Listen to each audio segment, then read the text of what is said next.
Good afternoon. I was told I'm not allowed to show my 45 slides that the team presented and prepared, so I will try to keep this brief. Ladies and gentlemen, distinguished guests, honored commissioners, members of the European Parliament, representatives of the European institutions, national governments, industry, civil society, it is a privilege to join you today at this Politico's Competitive Europe Summit. And I guess no one could have planned it for a better timing, given that we are coming together in exceptional times.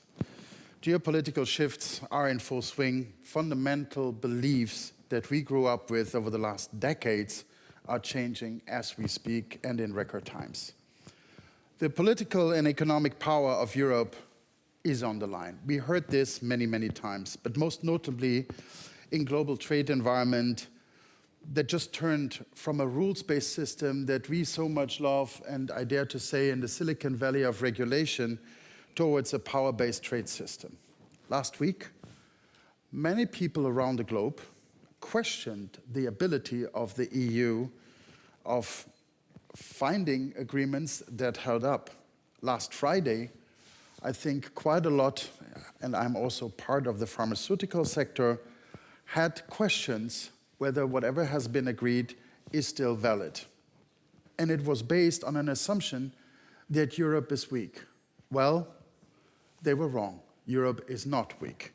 But if this episode tells us one thing, is that Europe needs to be strong to have influence. It needs to be politically, economically, democratically, and socially strong to have its voice heard around the globe in a context of an increasing fragmented world.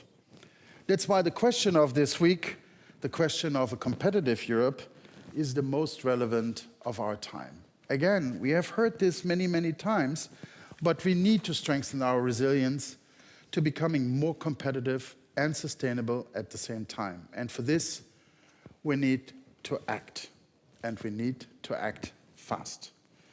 Ladies and gentlemen, we grew up in peaceful times in Europe. That has changed with the war at our borders. We grew up with unwavering security guarantees through a powerful alliance, and at least to some extent, this perception at least has changed. We grew up with companies such as ours living in a rules-based trade system under rules of organizations such as the World Trade Organizations, on just-in-time supply chains, and on a world where we were used to open borders and open markets. That is changing too. So in these exceptional times of multiple crises, people question the European Union instead of strengthening it. Some try even to divide it. But I'm convinced that more than ever, we need more Europe rather than less. But it has to be stronger, it has to be more future-proof, and it has to act faster. For this, we need not only be great in analysis, because we have heard these words too many times. In the discussion around competitiveness, Mario Draghi was right 1 year ago, and he is still right.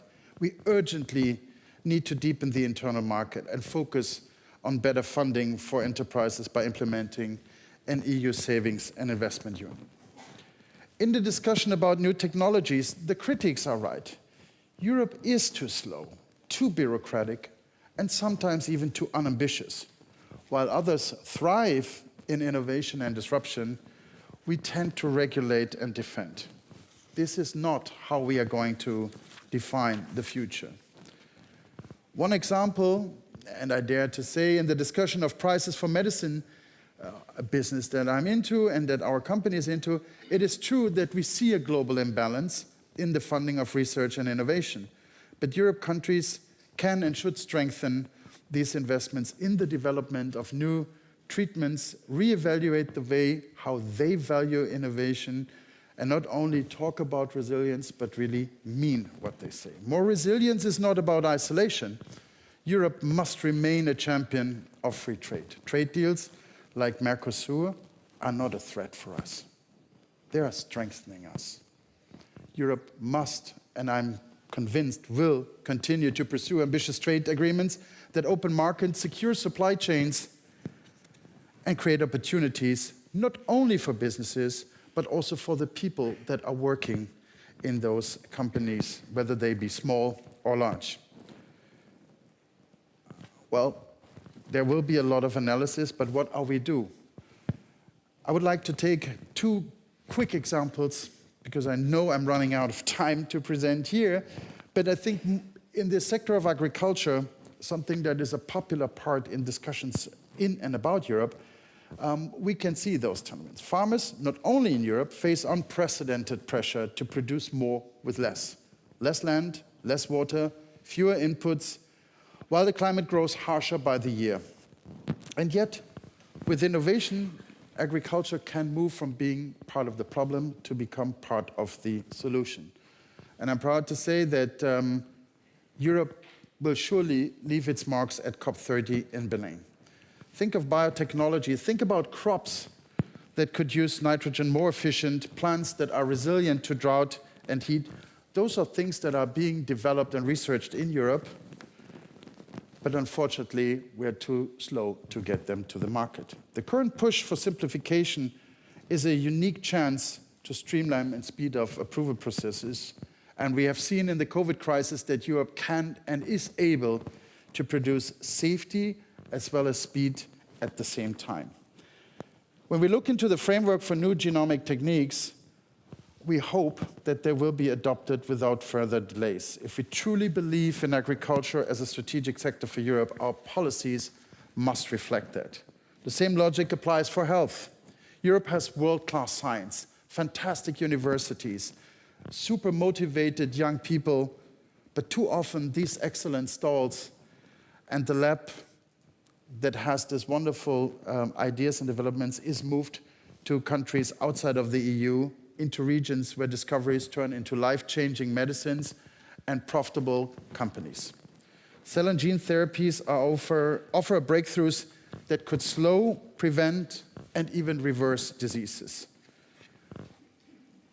But let me be very clear.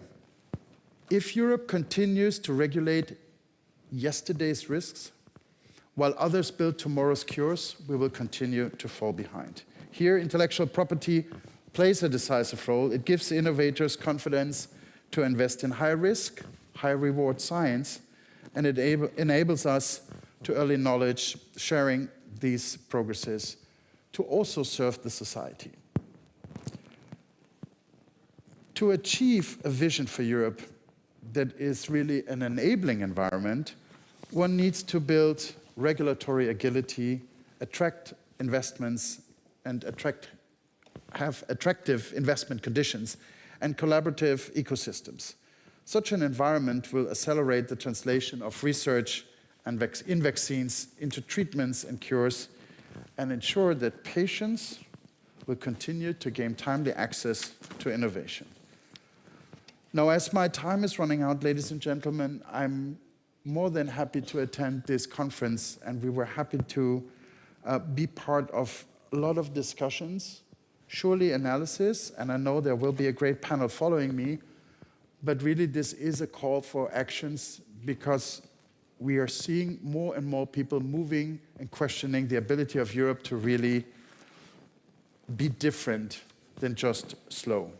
And to close, one great European, and as a young German, I saw him quite often. Helmut Kohl once said, "The strength of Europe lies in its ability to learn from its past and shape a better future." There is no better quote for what is lying ahead of us when it comes to competitive Europe. Thank you very much for listening. I wish us all a fantastic conference and, more importantly, actions that will come out of this. Thank you very much.